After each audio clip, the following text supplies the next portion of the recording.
झारखंडची राजधानी रांची येथील बिरसा मुंडा विमानतळावरून निघालेल्या विमानाचा भीषण अपघात झाला आहे। हे विमान झारखंड येथून दिल्लीकडे निघाले होते।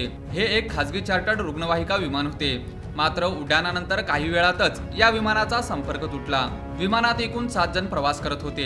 नुकत्याच मिळालेल्या माहितीनुसार विमानातील 7 सर्व प्रवाशांचा मृत्यू झाला। हा अत्यंत भीषण अपघात होता। यापैकी एकही प्रवासी वाचू शकला नाही। मिळालेल्या अधिक माहितीनुसार विमानाने उड्डाण घेतल्यानंतर काही वेळातच विमानाचा संपर्क तुटला। विमान अपघातानंतर काही वेळातच तपास ब्युरोची एक टीम घटनास्थळी दाखल झाली। या विमान अपघातानंतर नागरी विमान वाहतूक महासंचालक यांच्याकडून एक निवेदनही जारी करण्यात आले। मात्र या विमान अपघातामुळे मोठी खळबळ उडाली।